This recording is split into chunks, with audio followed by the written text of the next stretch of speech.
Welcome one, welcome all, and welcome to an honest review of 2005's The Descent, directed by Neil Marshall Coffey. Hello. What is this film about? This film's about a group of friends that visit some unexplored caves and they get stuck inside trying to find their way out. It's just filled with like claustrophobia and pretty much every scary thing you could imagine happening in a cave that you can't escape. Yes, indeed, that is what it's about. Stu, before we delve even further into these caves, would you like them to buy a certain something? You can donate to us by heading over to, what is it, Cover My Gullet or whatever. That's the one, man. Fuck's sake.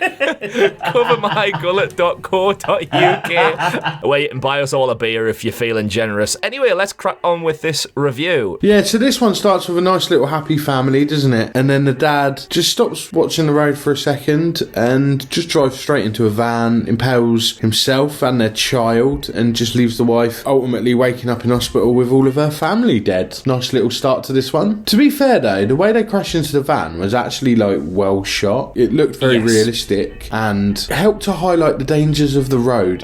It's kind of weird though, this beginning. Her friends, a year later, are like, you know what'll help you get over the death of your family? Caving in a remote mountain. It's pretty fucking grim. It's a whole load of nope, isn't it? There were a few scenes there where my claustrophobia went into absolute overdrive.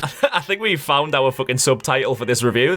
Yeah, true. Claustrophobia overdrive. I fully buy, this group of girls, they've done all sorts of experiences and they're kind of like chasing that adrenaline sort of high. But for the fact that Juno is like, sorry, we're not going to the caves we agreed on as a group that are mapped. We're going to go to this completely random, unmapped network of caves. She doesn't tell them though, does she? She tells them after they've gone through and it's collapsed behind them, saying that it's also not marked, so if anyone comes looking for us, they're literally never going to find us. Which is just a massive cunty move. She doesn't tell any one of her 5 mates who are going. But then the worst part is, like, she reveals this to the group, and some of them still make horrendous decisions, like fucking Holly, the Irish girl, who, I don't even care, she's fucking unbelievable, Holly, like, but regardless, she starts pegging it through the caves, like, above, like, normal speed. Above she's like normal speed.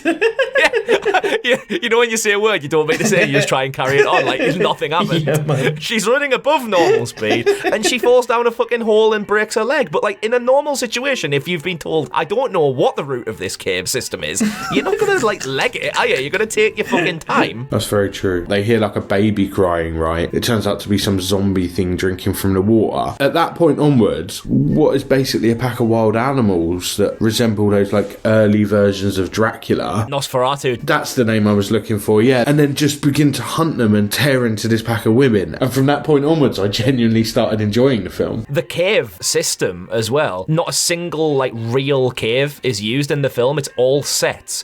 Fucking hell. Surely that's a really ineffective way to film a film. Like, It's just there's plenty of cave systems that surely you like could very use. well explored cave systems as well with Yeah, maps. exactly. That's Like, true. no risk of getting caught or not being able to carry your gear through the little holes or whatever. But surely, it's like, it must have taken so long to create these sets. Why wouldn't you just use a real cave? Like there were discussions, they were like, oh, should we actually film this in a real cave? And they were like, nah, it's far too fucking dangerous to do that. So like, fair enough, health and safety comes on board again. There's risk to that. So instead, let's spend 40 million creating fake caves. I really love the bit where she accidentally axes her straight through the throat Oh my in self-defense. She God. like spins round and hits her, thinking that she's one of the, I don't know, what do we call them? Monsters? Zombies? Like, what do we... They're called crawlers. Okay, we'll go crawlers. But yeah, it was pretty brutal. The actresses, in fact, not just in this moment, but actually throughout the film, I thought the actresses were doing quite a brilliant job with their characters. Oh, agreed, yeah. Specifically in this scene where she hits her with the axe, like I genuinely was like, oh shit, I did not expect that. And like there's a moment where they just kind of stare at each other in silence while she's clearly choking on what's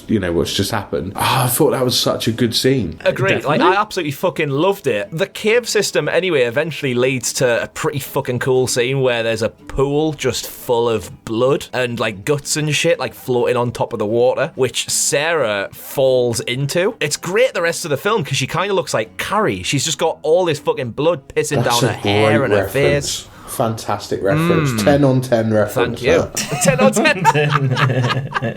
Thank you. And she becomes like a badass at the end here, because most of the film, even though she's been set up as being the main character with her backstory, she kind of slips into the background a bit in favour of Juno and Beth and Holly. But then by the end, she comes back into it as kind of like this ruthless fucking survivalist. But one decision that fucked me off was in the blood pool where she's attacked by one of the crawlers. Sarah grabs this tooth of an animal and stabs it to kill it in the eye, but then throws the tooth away. It's like, fucking keep it! You could need that. So eventually, Sarah bumps into Beth, the girl who got stabbed in the neck. Like, she didn't die. She's been able to survive this. She tells Sarah that it was Juno who did it, and Juno left her, and asks for Sarah to put her out her misery, so she just fucking bludgeons her head with a rock, which, again, was a really good fucking scene. Fucking put the fucking shits up me, man. Like, I didn't expect it. She did it so fucking well. That was it. Just killed. Consequently of that scene anyway, Sarah now knows that Juno's a bit of a sneaky bollocks, and they meet up later on, fight some of the crawlers away and batter them, and then Sarah's like, no fucking no, we're not getting out of this one together. You fucking left my mate for dead. Take this in the leg, you bitch. Haha. She became like a shit moustached villain. Just haha. I will foil your plan. It was a great scene though, and I love Sarah and Juno's relationship throughout the film, because they're always icy as fuck with each other. That's made more obvious in the film, because right at the beginning, after we see Sarah's family die, when they meet up, Juno and Sarah have a little conversation, and Juno's like, I'm really sorry for not speaking to you that much after your family died. So they were obviously really good friends, and then they've separated a little bit, and being on this journey together just makes things hugely awkward for them, because they're not really friends anymore. Sarah, she gets out the cave system, but she doesn't. It's an ending within an ending. I absolutely love that, Connor just said. Yeah. It's a nearly ending. Nearly ending. Yeah, there's two different endings, one for the US and one for the UK versions. And the US version's weak as shit. She's at the bottom of the cave, she crawls out, gets in the car like she does in both versions. And then when she's driving, she just pulls over, throws up because of everything that's happened, gets back in the car, startled by the ghost of Juno, innit? And that's it. Which is fucking weird. Just suddenly there's a ghost, oh shit. The one that we saw was definitive, isn't it? She didn't escape. Yeah, the ghost kind of wakes her back up in the cave, and she then just has a vision of her daughter's birthday, and the candles on the cake are just like a torch, I guess, and she's just gone crazy, I guess, by this. I mean, it's stronger by comparison of just leaving it at, oh, fucking Juno! Can you imagine it was Juno from the film Juno, and it's just turned into a pregnant girl in her car, and you just have to do an hour and a half of Michael Cera, or whoever the fuck it was, the dad. I hate these whole, I woke up and this was a dream. Double endings. Yeah, I think that a lot of writers shoehorn in these double endings to be like, oh, this is fucking clever, but you didn't expect that. We all just go, oh, really? That wasn't it? Fine. So overall then, my end, I fucking really like it. I've seen it quite a few times. The first kind of half of it can drag because you're just kind of waiting to get at the monsters, because that's the stronger half of the film. Yeah. At the same time, I still think the first half has a lot of atmospheric tension with the caves collapsing and, trying to get over the cavern by rappelling across the ceiling. I started by thinking, oh, this is going to be absolute shit. As you do every week. Yeah, to be honest.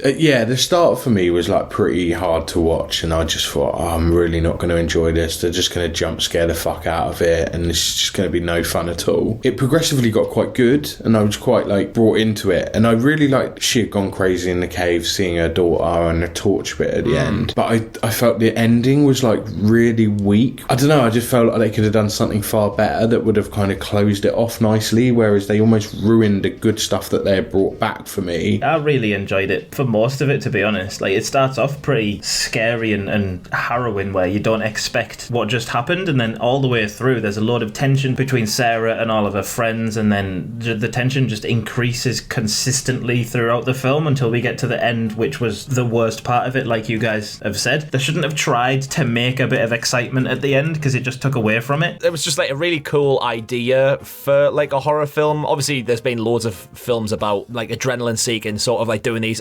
pursuit and ended up in like a bad situation, but to bring like a sort of subterranean species into it as an enemy was quite a good like twist on doing that. And it's quite refreshing as well that this was quite progressive for the horror genre by having an entire ensemble female cast, which is quite like nice, and you don't see it very often in horror. And they did a really good job. They did a really solid job with it, to be fair to them all. Absolutely. And it did well at the box office. A 3.5 million budget, and it made 57.1. Wow, Which is a big They fucking spent boost. 3.4 of that on making fucking caves.